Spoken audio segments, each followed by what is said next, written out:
powerful man in the building had been mopping floors for 30 days. And nobody knew it. Until today. Atlanta, Georgia. The Mercer and Associates headquarters tower sat at the corner of Peachtree and 5th, 42 floors of glass and ambition, home to one of the most profitable consulting firms in the American South. And at the very top of that tower sat Daniel Mercer, 38 years old, custom suits, imported cologne, and an ego that filled every room before he did.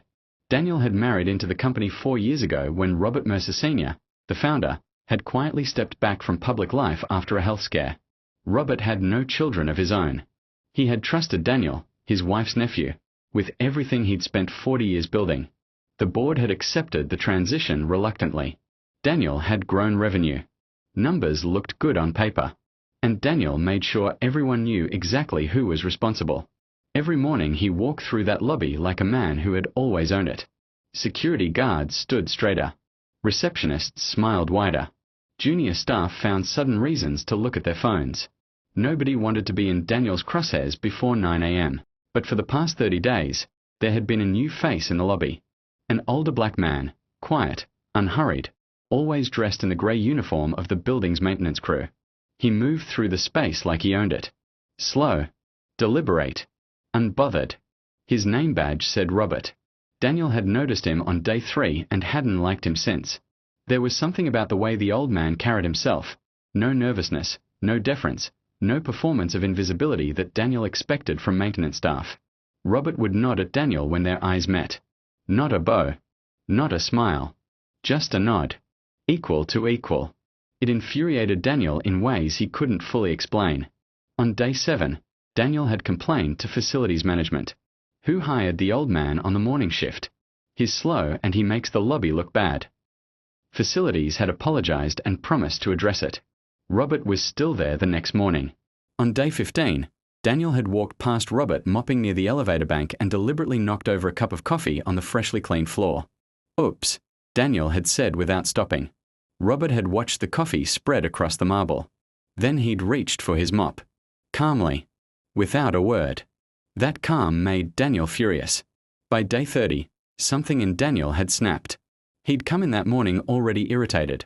A client call had gone sideways, his assistant had scheduled 2 meetings at the same time, and his coffee order had been wrong.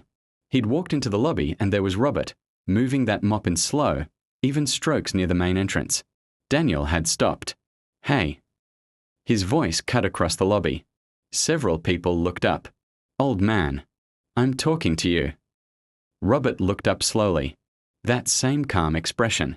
How long does it take to mop a floor? Daniel walked toward him, voice rising. I've watched you shuffle around this lobby every morning for a month. You move like you've got nowhere to be. Like this is your living room. Robert said nothing.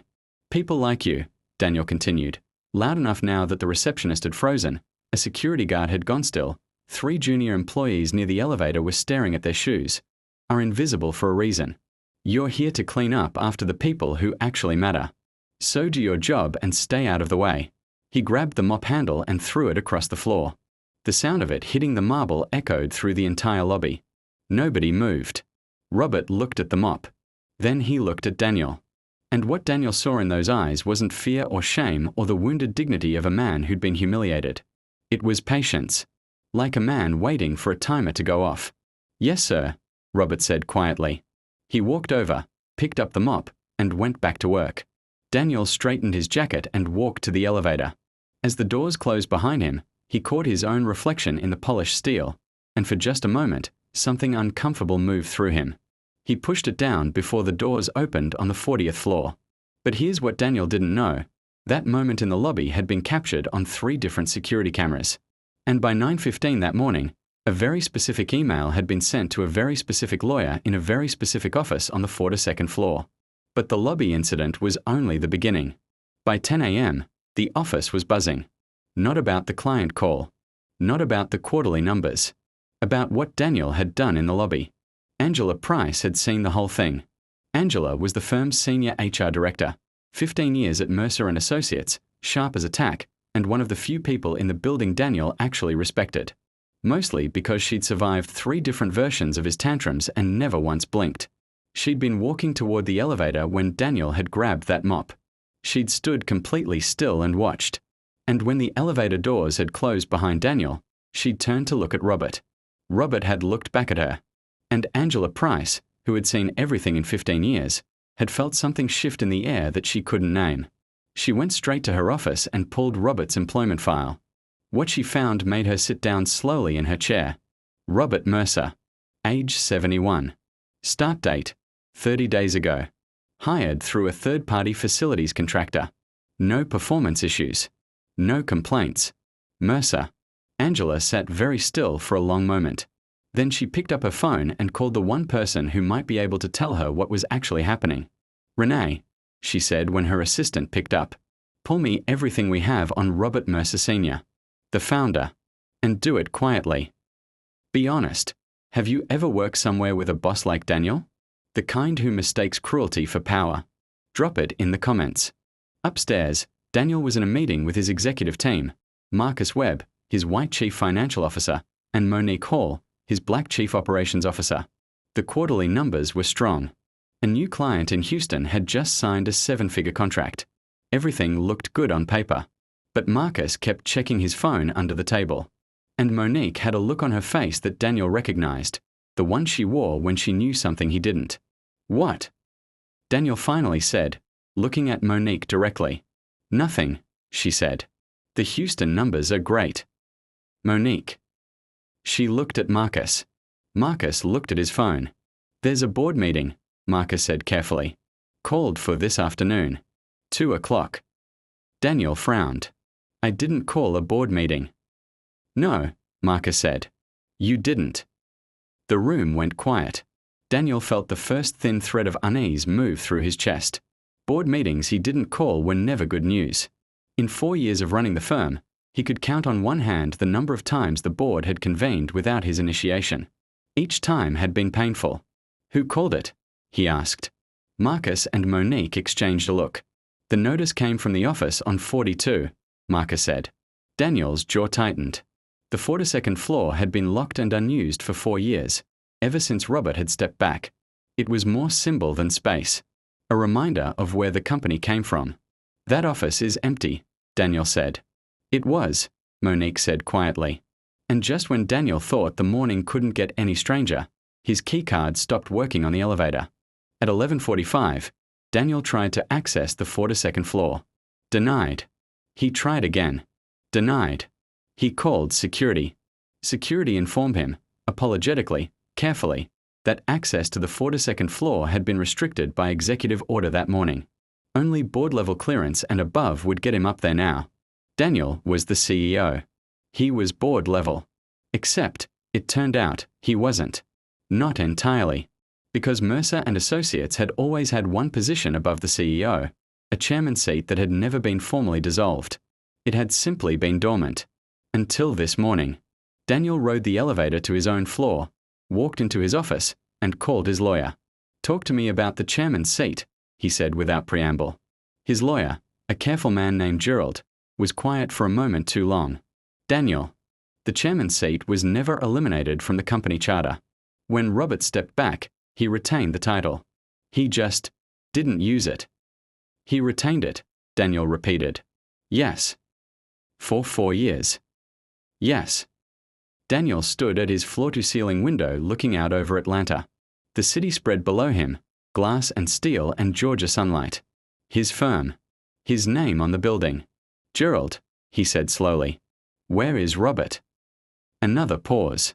I believe, Gerald said carefully, he's been in the building. The silence that followed was the loudest thing Daniel had ever heard. He thought about the grey uniform, the mop, the calm eyes, the nod that wasn't a bow. Robert, the maintenance worker with no last name on his badge.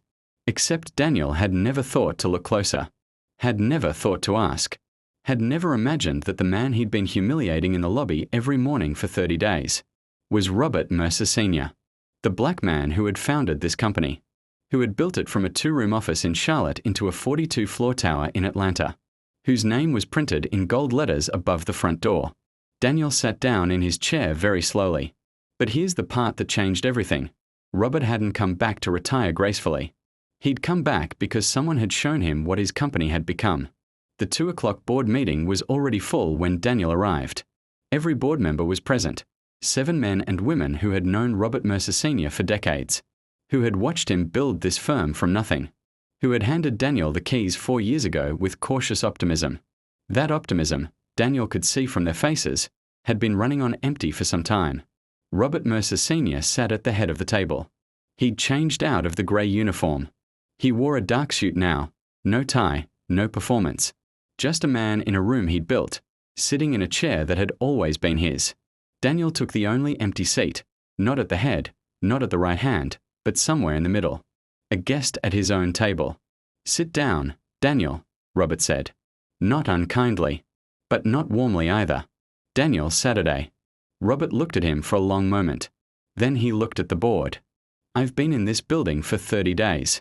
Most of you knew. I asked you not to tell him." He paused. "I needed to see for myself." "See what?" Daniel asked. His voice came out smaller than he intended. "What this place had become," Robert said simply, "when nobody was watching." The room was very quiet. Robert reached into a folder in front of him and slid a photograph across the table to Daniel. It was a still image from the lobby security camera, grainy but clear. Daniel, standing over an old black man with a mop, his face twisted with contempt, his hand reaching for the handle. Daniel stared at the photograph. "That's not the first time," Robert said. "I have spoken to your receptionist, your security staff, your junior analysts, your cleaning crew." He folded his hands on the table. "Daniel, they are afraid of you. And I have heard things in 30 days that I should have been told 4 years ago. I run a tight operation. You run a fearful one." Robert's voice didn't rise. Didn't need to. There is a difference between a leader and a bully.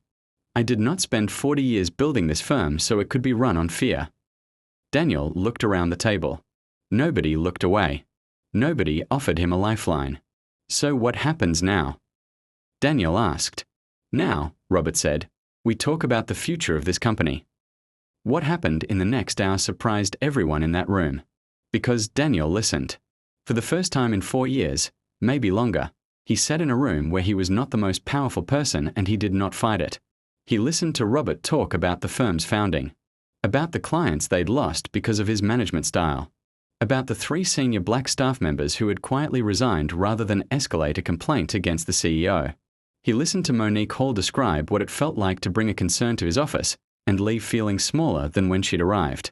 What it felt like to be the only black woman in the executive suite and have her ideas dismissed in meetings, then repeated by white male colleagues 20 minutes later as if they were brand new. He listened. And something in Daniel Mercer, buried under 4 years of unchecked authority, cracked open. "I didn't know," he said at one point. His voice was quiet. "I thought I was being strong." "Strength doesn't humiliate people," Robert said. "That's just cruelty with a title." The board recessed at 4 o'clock. Robert asked Daniel to stay behind. They sat alone at the long table. "I'm not here to destroy you," Robert said. "But I built this company on dignity. Every person in this building, from the 42nd floor to the lobby, deserves to be treated like a human being. That was never negotiable. And somewhere along the way, you forgot that." Daniel was quiet for a long time. "The man in the lobby," he finally said. "I'm sorry." "I know," Robert said, "but I'm not the one who needs that apology." But the board meeting wasn't the end of it. Because while Daniel had been sitting with Robert on the 42nd floor, Angela Price had found something that would change the entire picture. Angela had spent the afternoon going through 3 years of HR records. What she found wasn't just a pattern of bad behavior. It was a conspiracy. Detailed, time-stamped, corroborated documentation, complaints that had been filed and buried, emails that had been deleted but recovered by IT, testimonies from former employees who had signed NDAs they'd been pressured into accepting. But more than that, Angela found a name attached to every single buried complaint. Marcus Webb, Daniel's white CFO, his closest ally in the building, the man who had been managing the firm's finances, and apparently managing something else entirely.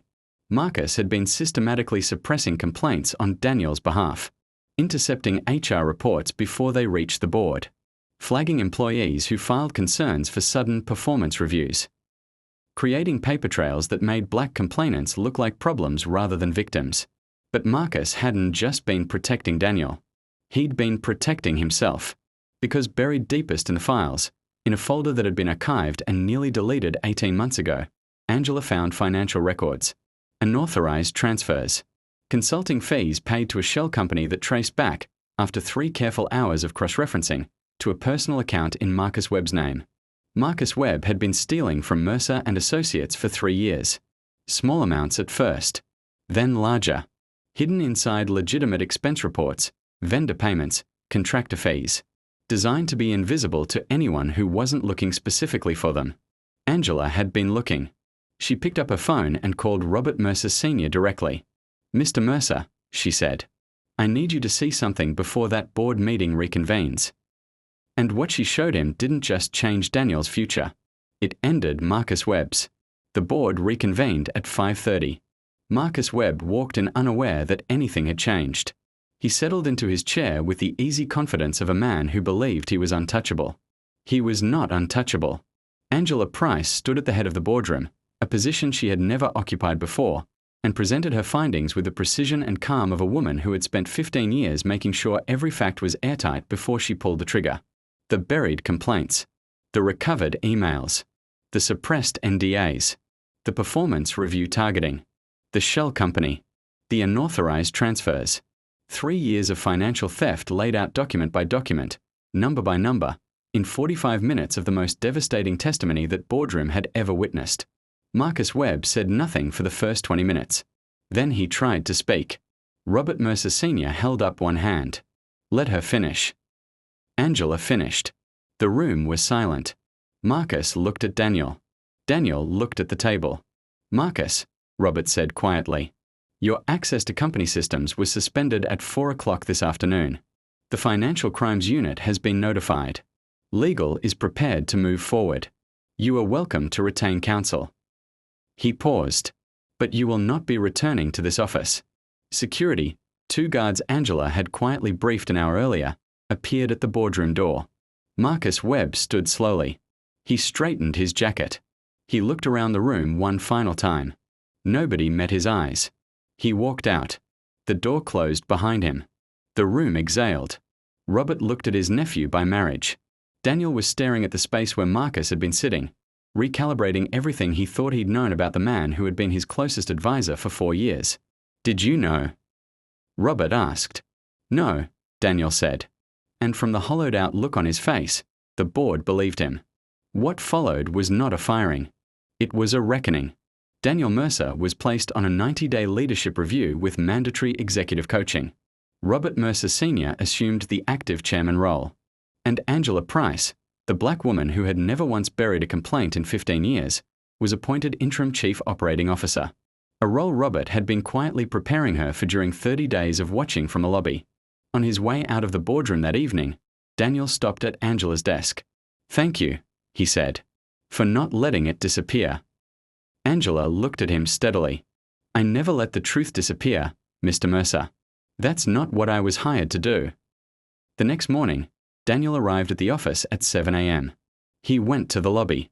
A young black woman named Shanice was cleaning the front windows, earbuds in, unhurried. Daniel stopped. "Good morning," he said. She pulled out one earbud, looked at him carefully. "Good morning, sir." He nodded and walked to the elevator. It was a small thing, the smallest possible thing. But in that building, on that morning, it was a start. Angela Price sat in her new office on the 40th floor that evening, long after everyone else had gone home. She looked out at the Atlanta skyline, the same skyline she'd stared at from a much smaller window for 15 years. Same city, different view. She thought about every complaint she'd ever received and taken seriously. Every black employee who had walked into her office shaking, convinced that speaking up would cost them everything. Every time she had sat across from someone with power, white power, institutional power, the kind that came with a corner office and a company card, and told them, quietly and without apology, what the truth actually was. She had never buried a single complaint. Not once in 15 years. And tonight, that had mattered more than she could put into words. There is something that black women in the American workforce carry that doesn't always get named out loud. They walk into rooms that were not designed for them. They do the work that holds institutions together while the institution pretends not to notice. They file the complaints, keep the records, document the moments that everyone else hopes will be forgotten. And they are told, directly, indirectly, in 100 different ways, that their truth is inconvenient. Angela Price had never accepted that. And tonight, in a boardroom in Atlanta, the truth she had always protected had finally protected her back. If you are a black woman in the workforce, if you have ever filed a complaint that disappeared, raised your hand and been ignored, done the work while someone else took the credit, this story is for you. Your documentation matters. Your memory matters. Your refusal to be erased matters. Because sometimes the founder is watching from the lobby. And sometimes the woman who has been holding the institution together is exactly the one who ends up running it. Stay the course. Keep the receipts. Know your worth. And never, not once, bury the truth. If this story moved you, share it with a woman who needs to hear it today. And tell me in the comments, what would you have done in Angela's place?